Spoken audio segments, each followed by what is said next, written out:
Dans la vie, on apprend rarement, hein. Pour moi, l'absurde, le comique arrive dans les moments les plus tragiques. Quand je fais une interview, il y a toujours un moment où on me dit « vous êtes une femme ».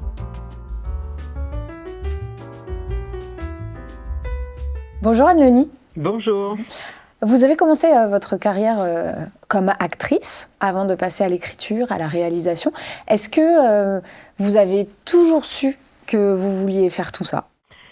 Alors, j'ai commencé comme actrice sans savoir du tout que j'allais devenir scénariste et réalisatrice. Quand j'étais adolescente, je voulais être soit comédienne, soit écrivain. Et j'avais aucune idée que je pouvais devenir réalisatrice. D'abord parce que le cinéma, c'est un milieu très éloigné de mon milieu, et puis aussi parce qu'il n'y avait pas de femmes du tout. Et quand on n'a pas de modèle, c'est très difficile de s'identifier, en fait. Et donc, c'est une chose qui s'est faite petit à petit, en fait. J'ai commencé comme actrice, d'ailleurs, je pensais faire du théâtre. J'ai fait le conservatoire national, et puis j'ai joué au théâtre, et puis j'ai commencé à écrire un peu, des petits trucs un peu commerciaux par hasard. Et puis petit à petit, c'est ça qui m'a amené. Mais même au début, j'ai écrit sans me dire que j'allais réaliser.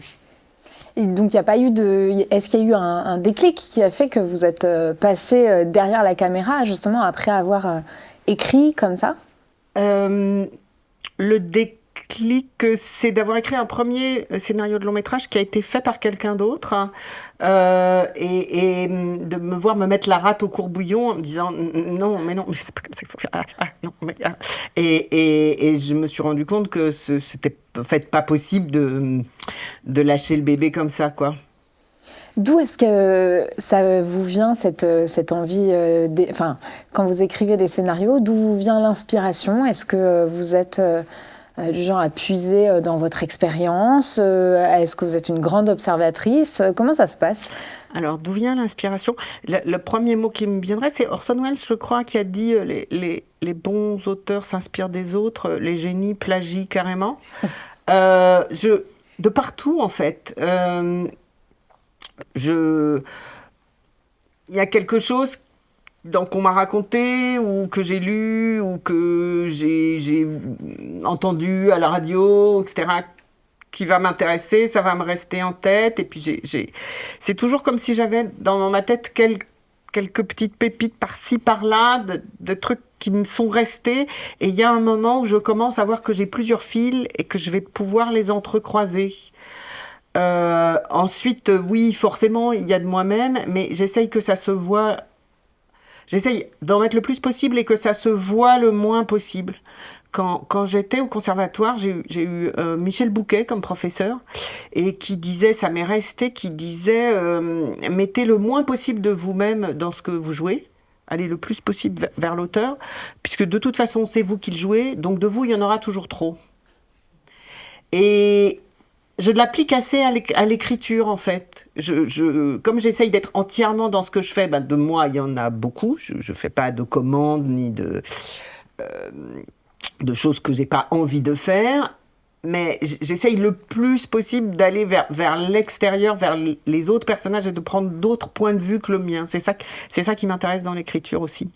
Alors, dans l'écriture, vous ne travaillez pas toujours toute seule, vous avez aussi des co-scénaristes ? La plupart du temps, sur 7 films, j'en ai écrit 5 toute seule quand même. Mais les fois où j'ai eu des co-scénaristes, je trouvais ça très sympa de ne pas être toute seule devant ma page blanche à faire... Justement, qu'est-ce que ça apporte de travailler à plusieurs mains, et peut-être aussi que parfois c'est difficile, je ne sais pas. Ça apporte que c'est assez joyeux. Et que le moment du marais, parce que dans l'écriture, il y a quand même on part plein d'entrain avec des idées formidables, et ensuite il y a un grand moment où on s'aperçoit qu'elles sont pas si formidables que ça, qu'il va falloir bosser, qu'il va falloir trouver d'autres choses, et donc ça rend cette espèce de traversée de marécage beaucoup moins, on se tire l'un l'autre des fondrières, si vous voulez, des sables mouvants. Mais et puis ça fait aussi un truc d'émulation. Ensuite, malgré tout, j'ai quand même souvent écrit seule, parce que on travaille toujours à beaucoup. Quand on fait un film, on est toujours entouré tout le temps. Donc d'avoir ce moment où on est seul et à se confronter vraiment à ce qu'on veut faire, je trouve que c'est pas inintéressant. C'est souvent un peu désespérant, mais c'est pas inintéressant d'avoir ce moment-là. Le fait de se retrouver avec soi, seul responsable aussi de ce qui va se produire. Oui, et où on est vraiment obligé de se questionner sur qu'est-ce qu'on veut dire. Même si en fait on le découvrira qu'à la fin du montage. Enfin déjà on découvre au tournage que le film parle pas vraiment de ce qu'on pensait qu'il parlait, et au montage on fait encore d'autres découvertes. Mais voilà, ce moment d'incubation, c'est pas, je trouve ça plus joyeux quand on est à deux, plus agréable, mais s'il y a un endroit où c'est pas mal de passer par là quand même, j'ai l'impression. Alors justement, en parlant de ce dont parlent les films, ce dont parlent vos films, on voit quand même quelques fils rouges. Vous parlez beaucoup des relations familiales, vous parlez aussi beaucoup d'argent, enfin de bourgeoisie, d'argent, l'argent Ah qui oui. sème la zizanie, et plus largement au-delà de l'argent, dans la bourgeoisie, les codes qui se transmettent ou pas et qui Ah, se heurtent à d'autres. alors c'est drôle que vous disiez que je parle dans la bourgeoisie, parce que j'ai pas du tout l'impression de parler de la bourgeoisie, puisque je viens pas d'un milieu bourgeois. Je connais pas vraiment la bourgeoisie. Je parle plutôt des classes moyennes, moi, je dirais. Mais et je trouve un peu que dans le cinéma français, on parle soit des gens vraiment pauvres, soit des grands bourgeois, et assez peu de la classe moyenne. Euh, et et c'est marrant d'ailleurs que vous disiez que je parle de la bourgeoisie, parce que j'ai un film où il y a un personnage qui vient de la grande bourgeoisie, mais sur sept, c'est pas beaucoup quand même. Euh, donc, je parle plutôt de gens qui sont, oui, c'est ça, au milieu, qui ont des problèmes d'argent, mais qui n'en ont pas énormément non plus. Enfin, qui sont pas dans la survie, quoi. Et oui, je parle de la famille, mais surtout comme d'un creuset, je pense. Euh, Moi, je dirais surtout, et je peux le dire après plusieurs films, je parle de la trahison beaucoup, et du mensonge, et de la loyauté, et qu'est-ce que c'est que d'essayer de faire bien, et d'essayer de concilier son propre intérêt avec son idée de la morale. Et c'est beaucoup ça qui m'intéresse. Donc vous me parliez des relations familiales et notamment de ce qu'elles contiennent de mensonges, de trahison. Vous disiez s'arranger Alors, avec je sa pense pas que le morale. mensonge et la trahison soient l'apanage des rapports de famille. Je pense que ça se trouve dans tous les endroits de la société. Aussi dans le travail, dans nos relations sociales, même dans la politique, enfin, dans les relations économiques. Et c'est partout. Et oui, ce qui m'intéresse surtout, je pense, c'est le point de vue finalement. C'est un ami qui me disait, mais au fond, tu es une moraliste. Oh, oui, je suis certainement une moraliste, pas dans le sens où je pense qu'il y a, pas dans le sens de la bien-pensance, dont j'essaye justement de me décoller, mais comme j'essaye aussi autant que possible de me décoller du point de vue général, j'essaye de prendre l'objet et de le retourner, mais la question du, du- de qu'est-ce qui est bien faire, qu'est-ce que c'est que faire le bien, en dehors de toute morale judéo-chrétienne, et comment on s'accommode entre faire le bien général et ce qui est de notre profit, et comme des fois la limite est extrêmement floue, oui, ça m'intéresse beaucoup. Et parce que ça révèle des choses des gens, de l'âme des personnages. Qu'est-ce qu'il y a d'intéressant à creuser là-dedans? Bah, qu'est-ce qu'il y a de plus intéressant finalement que de se poser cette question? Qu'est-ce que c'est que faire bien? Puisque la société repose là-dessus, sur le fait d'essayer de se faire du bien les uns aux autres, d'avoir un minimum de solidarité pour qu'il y ait un peu de cohérence sociale, et que c'est là-dessus qu'on tient. Euh, et la question du mal m'intéresse aussi, parce que je pense que dans le monde en général, euh, les choses atroces sont pas forcément faites par les salauds. les salauds, il y en a assez peu, c'est comme les saints. Jean Valjean, il n'y en a pas tellement, et des Hitler, il n'y en a pas tellement non plus.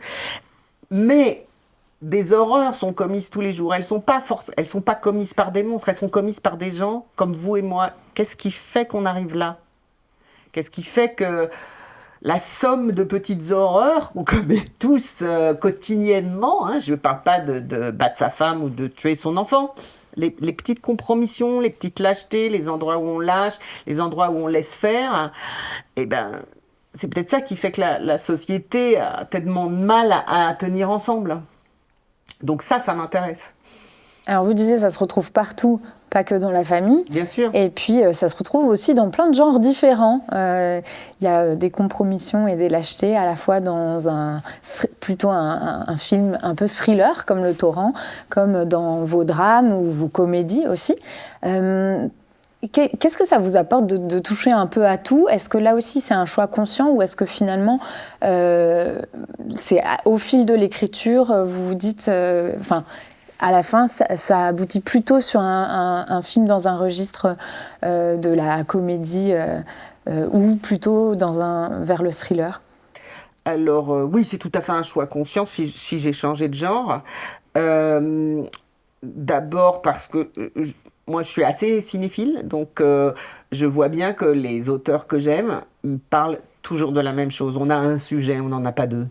Voilà, tout le monde a les mêmes obsessions qui reviennent. Donc je me suis dit, bah, je vais parler toujours. Si je fais des films personnels, ce qui m'intéresse, je vais parler toujours de la même chose.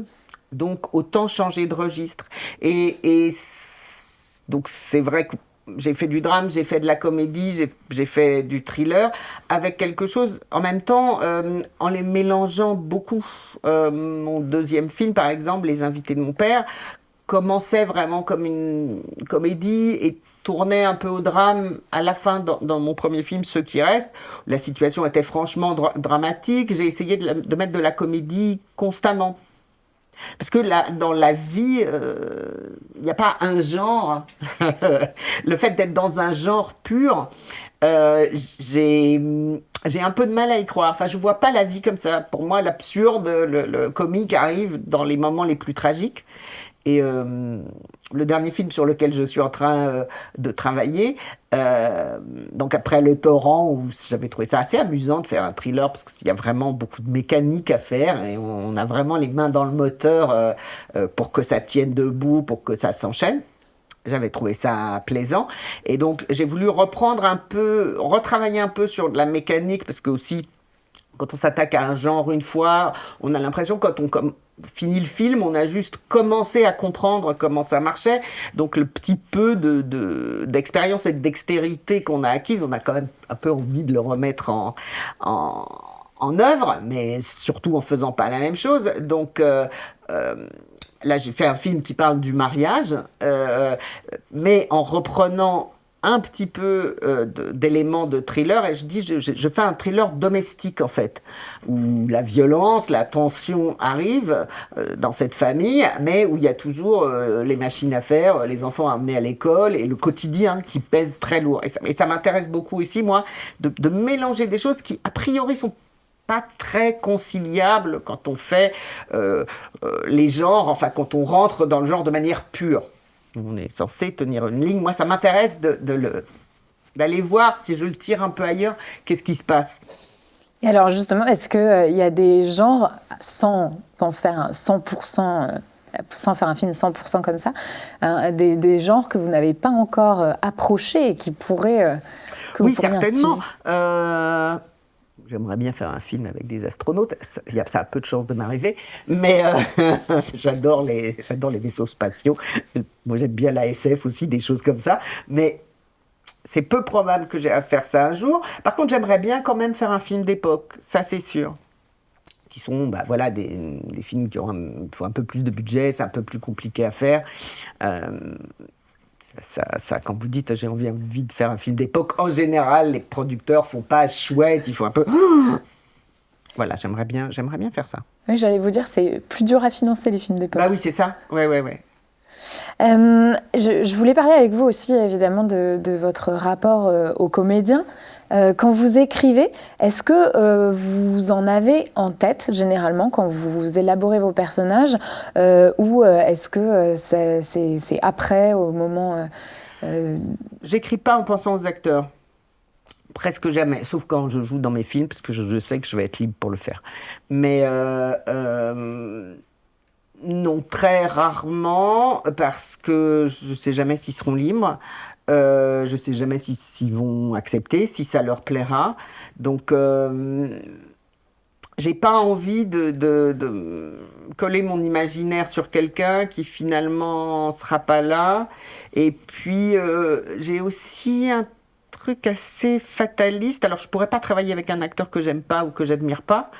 Mais par contre, j'ai un truc assez fataliste de me dire, bah, c'est les gens à qui ça va plaire. Et qui vont y aller, ben, c'est qu'ils devaient le faire. Et que de toute façon, le film va se réorganiser autour d'eux. Puis je vais réécrire aussi, un passage d'écriture une fois que le casting est fait, en fonction d'eux. Mais quand j'écris, je veux penser que aux personnages et pas aux acteurs. Je crois d'ailleurs que quand vous avez finalement pris Emmanuelle DeVos sur Ceux qui restent, c'était au début, vous vous étiez dit que le rôle n'était pas forcément... Enfin, qu'elle était trop éloignée du rôle, non? Oui, quand j'ai fait Ceux qui restent, je pensais pas du tout à Emmanuelle. En plus, elle sortait d'un certain nombre de films de Desplechin, où elle était quand même dans un truc plus... et c'est plutôt parce que je trouvais pas que les producteurs m'avaient dit, ben, peut-être il faut faire dans l'autre sens. Il y avait déjà Vincent Lindon, et ils m'ont dit, pense aux actrices que tu aimes, et vois si ça... Et donc là, j'avais dit, moi, j'adore Emmanuelle DeVos, mais c'est pas du tout un rôle pour elle, hein. Et c'est Vincent qui m'avait dit, bah, voilà ce que tu fais. Tu appelles Emmanuelle, tu lui dis, j'ai le rôle est super, c'est pas du tout pour vous, mais je vous adore, alors j'arrive pas à vous sortir de ma tête, est-ce que vous accepteriez de passer des essais? Et elle a accepté de passer des essais, et évidemment, elle était formidable. Donc les acteurs sont aussi capables finalement de s'approprier des rôles que vous ne voyiez pas forcément pour eux au départ. Bien sûr que les acteurs sont capables,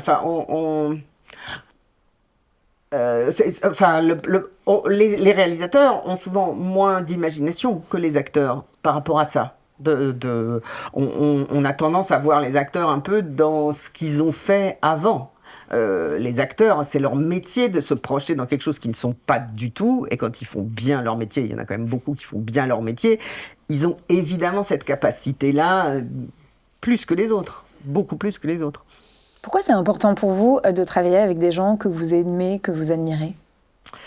Alors, parce que c'est important pour moi de travailler avec des bons acteurs, parce que j'adore la direction d'acteurs, même si j'aime pas beaucoup le mot, parce que je trouve que c'est plus un travail qu'on fait ensemble, hein. Les acteurs, c'est pas des marionnettes qu'on manipule, et que je sais que je suis très exigeante, et que, c'est Emmanuelle DeVos qui m'avait dit une fois, tes partitions, elles sont difficiles à jouer.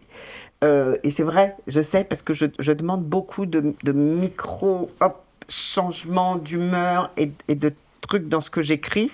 Donc, je sais que j'ai besoin d'acteurs qui soient capables de faire ça et qui aiment le faire. Mais en général, les acteurs, ils aiment les gens exigeants. Enfin, ils aiment qu'on leur demande de faire des trucs.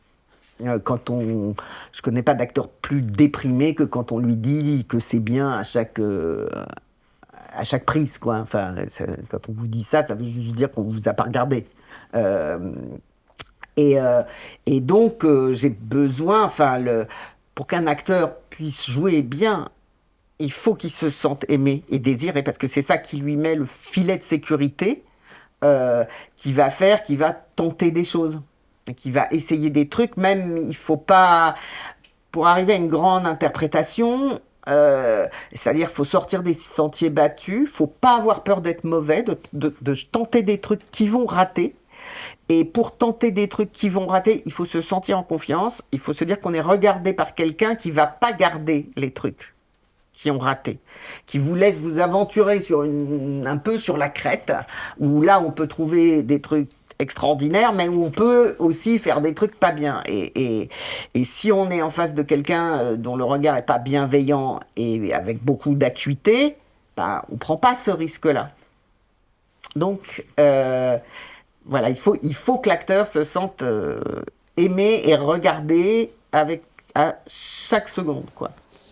Est-ce que c'est pour ça, pour cette confiance dont vous venez de parler, que vous avez repris des actrices, notamment je pense à Emmanuelle DeVos, à Karine Viard, de film en film, le fait de travailler avec la même personne sur plusieurs projets, est-ce que c'est un hasard total? Est-ce que c'est un hasard? On imagine que c'est des histoires de calendrier, quoi.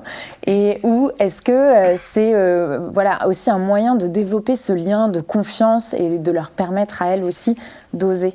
Alors, retravailler avec les mêmes acteurs, oui, évidemment, c'est pas un hasard. Et bien sûr, c'est lié à de la confiance, mais c'est aussi, pour moi, euh, plus que ça, me dire, ah, on a avancé ensemble dans une certaine direction, on a découvert telle chose et telle chose et telle chose, et zut, le film est fini, et il y avait plein d'autres trucs à faire qu'on on n'est pas allé. Et j'ai fait, par exemple, 2 films avec Emmanuelle DeVos et Karine Viard, parce que aussi, j'avais entrevu, on avait commencé à ouvrir une porte, et puis le rôle ne permettait pas d'y aller, mais ça donnait très envie d'aller voir ailleurs. Et j'ai aussi retravaillé avec José Garcia pour ça. Et alors là, le dernier film que j'ai fait, par exemple, j'ai travaillé avec Omar Sy, et on a travaillé vraiment dans un registre où il n'était jamais allé du tout. Et c'était super. Et c'est sûr qu'il y a un truc où je me dis, ah oui, ah maintenant je vois où on pourrait aller plus loin dans ce registre-là ensemble, qui n'est pas un registre qu'il a tellement exploré par ailleurs. Et c'est presque cette chose de se dire, allons plus loin. C'est pas tellement un truc de ah, c'était sympa. Enfin oui, bien sûr c'était sympa, je retravaillerai pas avec des emmerdeurs, c'est clair. Mais c'est un truc de, on peut, c'est pas que ça va être plus facile, c'est qu'on va pouvoir passer à des choses beaucoup plus difficiles et que ça va être excitant.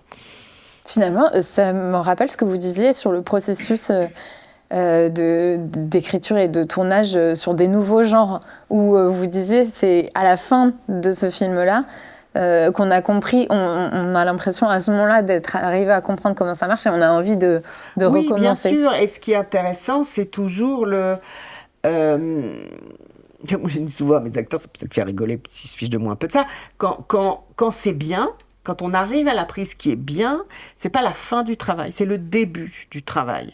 Parce que arriver à une prise où, quand on est avec des bons acteurs, où c'est bien, ça, tout le monde peut y arriver, on y arrive assez vite. Ensuite, c'est comment on passe cet endroit-là, qui finalement est une base, et qu'on va chercher d'autres choses. Parce que dans l'écriture, comme dans le jeu, le premier jet, c'est de cracher du stéréotype. Dans l'écriture, c'est évident, hein, on prend un sujet et on commence par écrire une première version où il y a juste tout ce qu'on a vu partout et ce qui se fait. Puis ensuite, une fois qu'on a craché ce truc, on en est débarrassé, et on peut passer à autre chose.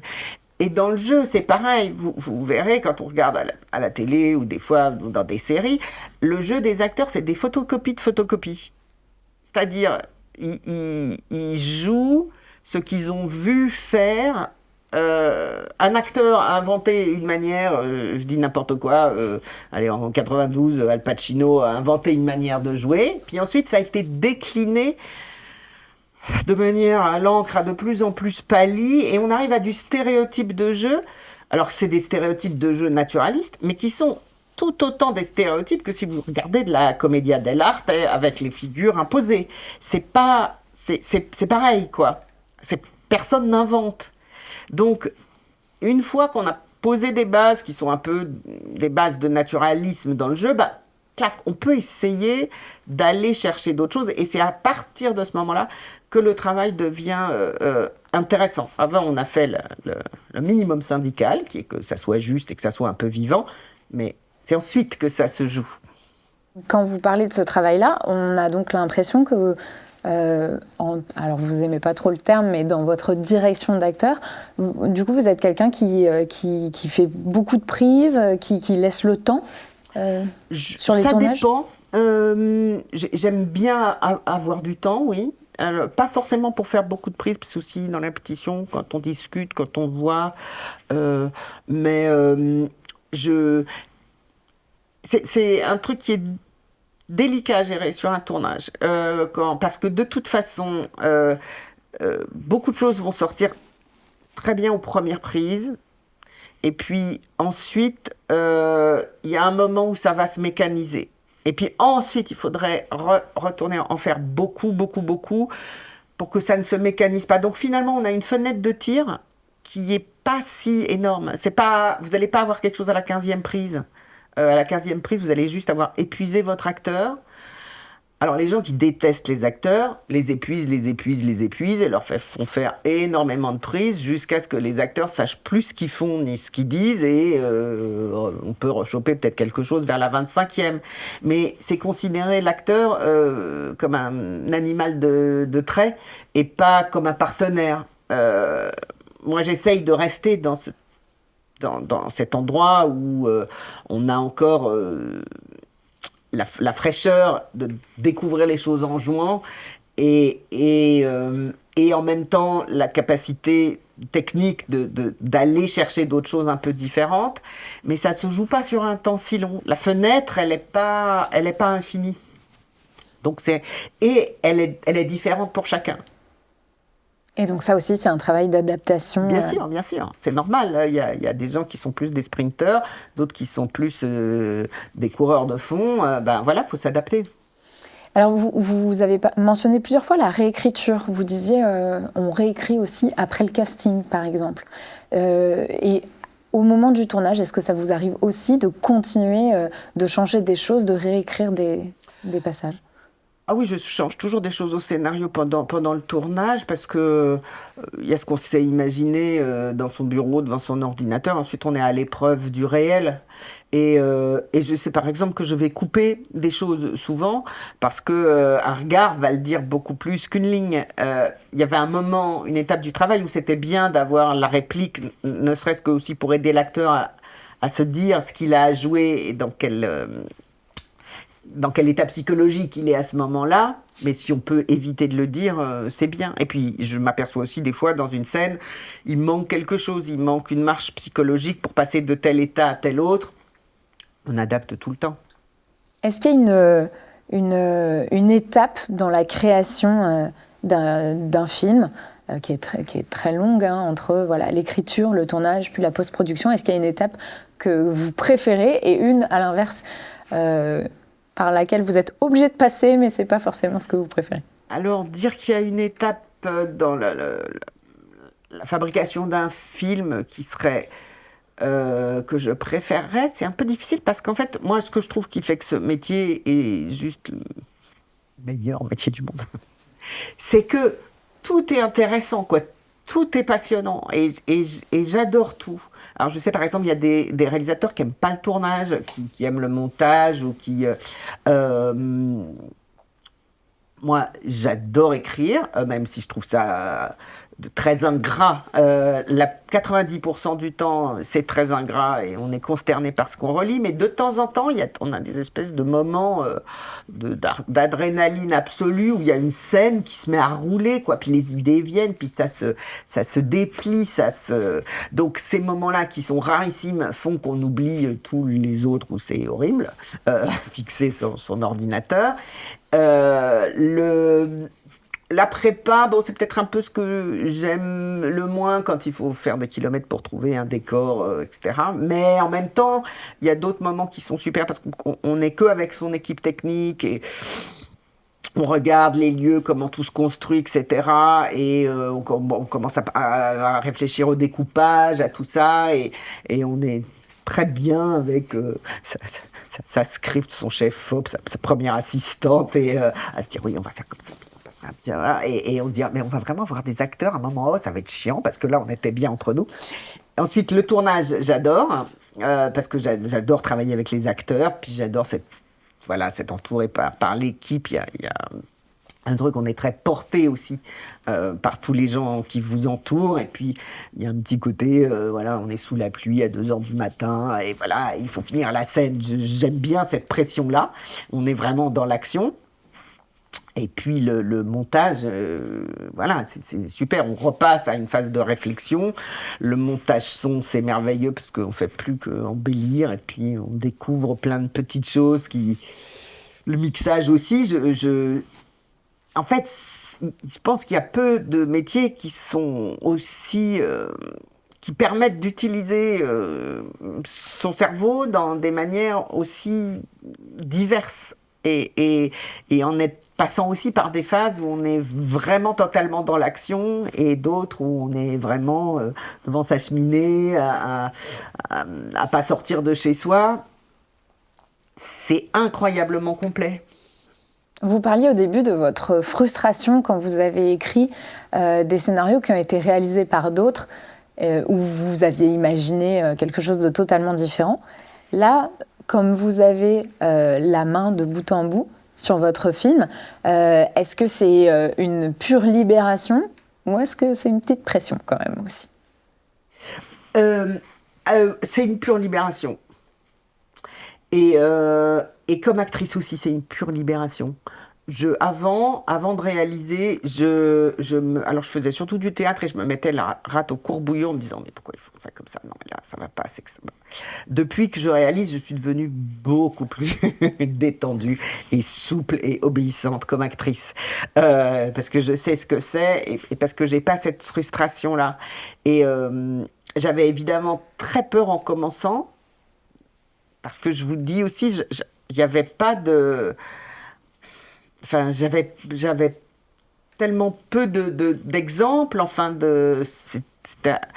même quand j'ai commencé comme réalisatrice, un milieu très, très masculin, et il n'y avait pas tant de femmes que ça sur le plateau avec l'équipe technique. Il y en a quand même beaucoup plus maintenant. Ça fait des plateaux beaucoup plus agréables, le fait qu'il y ait aussi de la parité. Et je me suis vite aperçue qu'on n'était pas du tout obligé de diriger comme un cow-boy, enfin, que c'est idiot. Enfin, il n'y a pas besoin d'élever la voix, il n'y a pas besoin... les gens enfin, vous obéissent très bien si vous parlez doucement, en disant « excuse-moi, est-ce que machin... » Enfin, c'est ridicule, l'idée que cette pression, ça devrait passer par un autoritarisme un peu à la John Wayne, mais tellement pas. C'est tellement pas la peine. Donc, moi, cette pression, je l'aime beaucoup, en fait. Je l'aime beaucoup parce que je suis très en confiance aussi avec les gens avec qui je travaille et que... on n'a fait que d'être dans sa tête pendant toute la période de l'écriture et on va beaucoup être dans sa tête au moment du montage. Donc, sur le tournage, il y a un truc, un peu horrible à dire, on ne réfléchit pas, c'est pas tout à fait ça, mais on est dans l'action. Il faut finir la scène, quoi qu'il arrive, et donc il faut laisser parler une autre part de soi, qui est que... Voilà, mon oreille écoute, il y a un moment, je sais que la scène est bonne ou pas, je sais que ça c'était le bon angle, non, il faut en changer. Juste, je m'écoute, mais c'est beaucoup moins cérébral et en fait j'adore ça. Alors on a parlé d'Emmanuelle Devos et Karine Viard, il y a une autre actrice récurrente dans vos films, c'est vous-même. C'est quoi alors déjà, pourquoi jouer des petits rôles dans vos films ? Je crois que vous l'avez dit, mais est-ce que vous savez dès le départ que vous allez prendre tel rôle comme ça ? Et comment on fait pour tout faire sur le tournage ? Alors j'ai joué dans mes films au début, je pense sur le premier aussi parce que je savais que c'était la chose que je savais faire, puisqu'on me payait pour le faire depuis un certain temps. Donc j'avais quand même un truc de légitimité. Mais En fait, j'ai alterné des fois où j'avais un second rôle un peu conséquent et des fois où j'avais juste une ligne.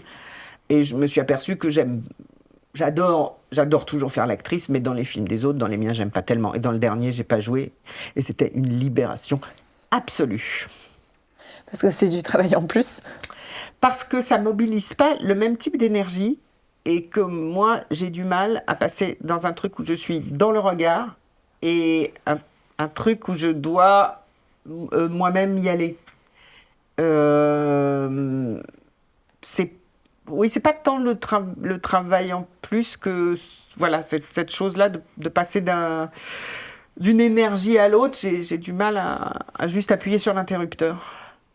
Alors, vous avez dit, vous aimez. Enfin, toutes les étapes de production d'un film sont intéressantes. À quel moment vous savez que vous avez le film que vous aviez imaginé? J'ai pas le film que j'avais imaginé, j'ai un autre film à chaque fois. Et heureusement, parce que si j'avais le film que j'avais imaginé dans mon bureau, alors que j'ai travaillé avec un chef-op, un ingénieur du son, des chefs déco, des costumières, des acteurs, enfin, alors que j'ai travaillé avec tellement de talents qui apportent des choses, bah, ça veut dire que je les aurais pas écoutés du tout et que je me serais servi d'eux comme d'exécutants. Euh, Or, autre citation d'Orson Welles, qui dit il faut jamais être un exécutant, même de ses propres plans. Et le cinéma, par définition, c'est un art impur. On n'est pas seul avec sa toile et ses couleurs. On accepte d'être modifié constamment par la météo, le décor qu'on a trouvé. Moi, j'ai jamais tourné en studio. Là, c'est plutôt rare de nos jours, les films qui se font en studio.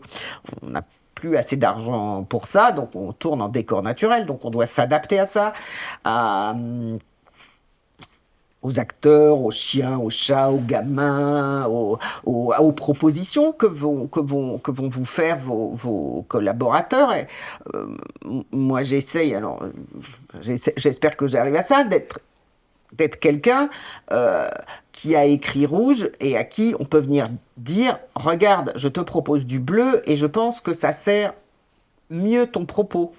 Et oui, bien sûr, un chef déco, par exemple, il va avoir une interprétation de ce que doit raconter le décor, il va savoir y arriver à la sensation, visuellement et dans l'atmosphère de ce que doit raconter le décor, de manière beaucoup moins stéréotypée que moi, puisque moi, c'est pas mon métier, donc je vais avoir des images voilà, plus cliché. Et il va m'y amener d'une autre manière. Alors, c'est une discussion constante de qu'est-ce qu'on raconte. Mais ce qui m'intéresse aussi dans la collaboration avec tout le monde, c'est que je suis très précise sur ce que je veux raconter, ce que doit dire la scène, mais j'espère à chaque fois que le chef opérateur, les acteurs, la costumière, le chef déco vont m'amener à trouver plein d'autres manières de ce que ça doit raconter. Et c'est ça qui est passionnant. Alors, je repose une meilleure question. À quel moment vous savez que vous avez le film que vous voulez?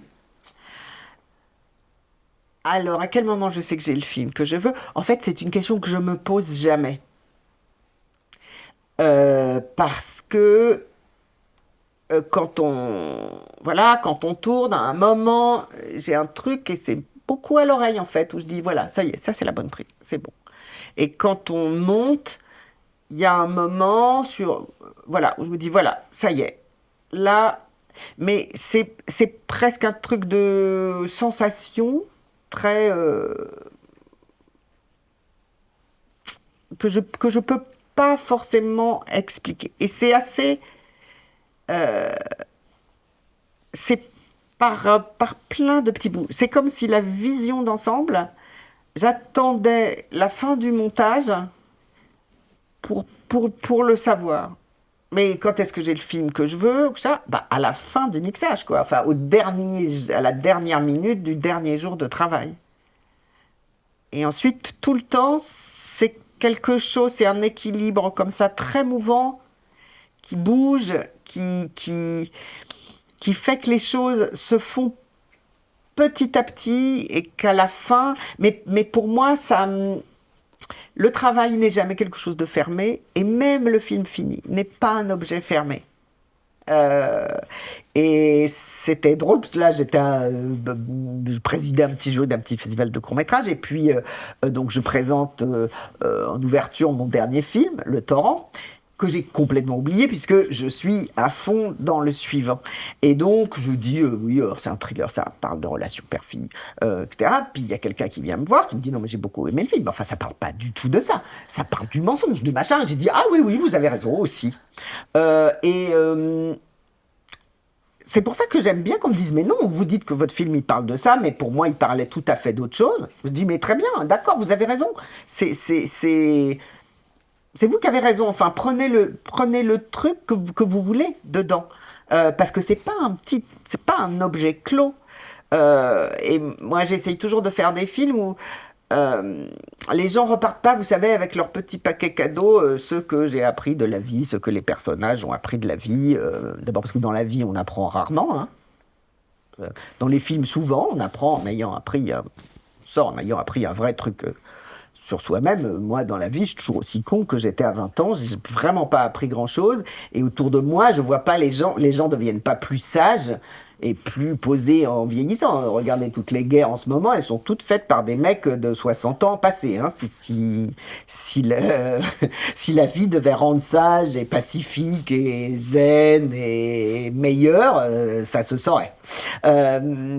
Donc, j'aime que les gens partent avec plein de questions différentes, des questions auxquelles moi, j'ai pas du tout la réponse, que j'essaye juste de poser un peu bien. Donc, quel moment je sais que c'est fini? Pour moi, c'est jamais fini. L'étape de montrer son film, en soi, c'est aussi une étape où le film peut encore évoluer. Évidemment, l'objet tel qu'il est, il va pas bouger, hein, je vais pas retourner au mixage, mais il va changer. Je vais me mettre à y voir ce que les gens me disent qu'ils y voient. Et des fois que j'ai caché ou que je pensais pas avoir mis autant en avant, et on sait pas qu'est-ce qui va prendre le plus. Vous savez, des fois, on a ça, c'est la grande scène, et puis ça, c'est une petite scène, et puis c'est la petite scène qui finalement va raconter tellement plus de choses que la grande scène. Et parce que dans la vie, c'est comme ça aussi. Comment les gens se l'approprient, comment ils vont se focaliser plus sur tel ou tel personnage, comment ils vont en sortir, ils vont y plaquer leurs problématiques personnelles. Comme encore une fois, je fais des films qui posent des questions. Souvent, les gens, après, ils viennent me voir et ils me racontent leurs problématiques et leurs histoires et pourquoi ça leur a parlé. Et qu'est-ce que... Eh ben, voilà, ça continue. Je ne veux pas faire un bel objet bien fini qu'on pose sur un meuble. Vous parliez au début du fait que vous avez eu du mal, enfin que vous ne vous projetiez pas en tant que réalisatrice parce qu'il n'y en avait pas, ou très peu. Aujourd'hui, il y en a plus. En France, en gros, il y en a à peu près 40%. 40% des films sont faits par des femmes. Est-ce que aujourd'hui, quel regard vous jetez justement sur le cinéma français et la diversité des modèles, modèles au sens les gens, hein, mais pas forcément Oui. des canevas qu'elle peut proposer? Alors, c'est vrai qu'il y a plus de réalisatrices que quand j'ai commencé. 40% quand même, vous me surprenez. Moi, je pensais qu'on était à 25%. Ah, combien de premiers films là-dedans? Et on sait que les gens qui font des premiers films, il n'y en a pas beaucoup qui vont faire un second. Moi, là, j'étais donc à un festival de court-métrage. Il n'y avait pas une seule réalisatrice dans la sélection finale, quand même. Les modèles changent, mais très peu. Enfin, pas assez vite du tout. Parce que les représentations et les stéréotypes que nous propose le cinéma, et qui étaient quand même dévastateurs pour les femmes, moi, ma génération, j'ai vu des films dans les années 90, par exemple, 2000, où je pouvais presque jamais me projeter dans le personnage féminin. C'était impossible. C'était même pas un être humain, le personnage féminin. Enfin, j'étais obligée de me projeter dans le personnage masculin, me plaisait pas forcément beaucoup, mais qui au moins était agissant et avec un cerveau. Enfin, je trouve que c'est lent quand même. Moi, je commence à trépigner. J'ai toujours l'exemple, vous savez, quand vous avez un film où le premier rôle, c'est une femme, il n'y a pas une fois, c'est impossible d'échapper à la critique qui dit « et c'était un très beau portrait de femme ». Est-ce que vous avez déjà vu un film qui dit « et c'est un très beau portrait d'homme » ? Ce western avec John Wayne est un très beau portrait de cow-boy. Non, jamais. On retombe toujours dans les mêmes clichés. Et c'est quoi un portrait ? C'est un truc inanimé, décoratif, qu'on suspend au mur. Les hommes continuent à être définis par ce qu'ils font et les femmes par ce qu'elles sont. Moi, le nombre de... D'ailleurs, c'était un peu un sujet de discorde au début. Quand je fais une interview, il y a toujours un moment où on me dit « vous êtes une femme ». Mais à quel réalisateur on fait ça ? Et c'est quoi le point de vue des femmes ? Et c'est quoi le point de vue des hommes ? C'est difficile de dire aux gens, parlez-moi de ce que je fais. Pas de ce que je suis, de ce que je fais. Ça vous plaît pas ? Très bien, c'est pas un problème. Je voudrais juste être jugé avec les mêmes standards. Et on est loin de ça. Et aussi, on continue à appliquer des standards, je trouve, dans les choix, dans qu'est-ce qui est intéressant, des standards masculins. On part beaucoup du principe que pour intéresser tout le monde, il faut un personnage masculin. Et que si on a un personnage féminin, ça intéressera les femmes. Mais c'est terrible, hein. Donc, sur certaines choses, la société, elle évolue, et sur des grands principes, l'égalité des salaires, enfin, on en est très très loin, hein, il y a plus de femmes au cinéma, il y a plus de femmes. Regardez les budgets qu'elles ont, et regardez quand on passe au gros budget. Ouais, sur les films fauchés, il y a beaucoup plus de femmes. Pas sur les autres. Et donc... il y a des grands principes sur lesquels tout le monde est d'accord, mais de se nettoyer un petit peu de tous ces petits stéréotypes qui traînent, c'est terrible. Regardez le nombre de personnages féminins qui sont encore dans le dévouement, le sacrifice, le care, qui s'occupent des autres. Comme si c'était le destin des femmes. Oui, c'est ce qu'on nous raconte dans la vie, qu'on aime ça. Parce que, évidemment, c'est moins bien payé et moins intéressant que d'aller faire les jobs des hommes. Donc déjà, on travaille, on leur prend du travail, mais on va pas en plus prendre les emplois intéressants. Mais dans le cinéma et dans la littérature, c'est comme si les femmes ne pouvaient accéder au statut d'héroïne que en passant par « je me sacrifie et je me fais du mal ». Regardez comment ça continue dans l'image des femmes. Quand vous avez des thrillers ou des choses comme ça, regardez, c'est toujours des jeunes femmes qui se font tuer. Est-ce que ça vous est déjà arrivé de commencer l'écriture d'un film et puis finalement d'abandonner parce que peut-être l'idée n'était pas la bonne ou c'était pas le bon moment peut-être aussi? Alors, pas le bon moment, je crois pas, mais la fausse bonne idée, oui, ça m'est arrivé, celle qu'on raconte à tout le monde, aux producteurs, qui disent « ah oui, c'est bien, c'est intéressant », etc. Et puis une fois que vous avez écrit un peu le premier acte, vous rendez compte que ça ne va nulle part, en fait, que ça ne débouche sur rien, que la bonne idée, c'est quelque chose qu'on peut tirer comme un fil, hein, et ça peut être un truc assez simple, hein. Mais oui, bien sûr, ça arrive. Moi, les fois que j'ai fait des ateliers d'écriture, des choses comme ça, je dis toujours aux jeunes scénaristes, mais considérez que vous êtes riche, jetez les idées. Il faut se dire tout le temps, oui, ça, je croyais que ça marchait, ça marche pas, c'est pas grave. Il faut pas s'accrocher à un truc. et de jeter des choses, des idées de scène, des idées de scénario, des trucs qui avaient l'air super. Bah, c'est pas grave, plus on en jette, plus il va en repousser. En fait, c'est comme si on enlevait des mauvaises herbes. Donc, et c'est pas grave d'arrêter une idée de film en cours de route parce que si cette idée vous l'avez aimée, ça veut dire elle va repartir et elle va se développer en autre chose. Mais quand ça veut pas, ça veut pas. Vous aviez parlé de la relation producteur et je crois d'ailleurs que vous travaillez beaucoup avec les mêmes. En tout cas, j'ai vu sur plusieurs de vos films les mêmes noms. Est-ce qu'aujourd'hui, forte de la carrière que vous avez, le nom d'Anne Lenny suffit à convaincre les producteurs ou est-ce que, quoi qu'il arrive, un budget, c'est toujours difficile à obtenir. Le financement d'un film, c'est toujours difficile à obtenir. Alors, moi, j'ai la chance de ne pas avoir à convaincre de producteurs parce que je travaille avec le même depuis mon deuxième film. Et donc, je vais le voir et je lui dis, je vais écrire ça. Il me fait, bon, d'accord.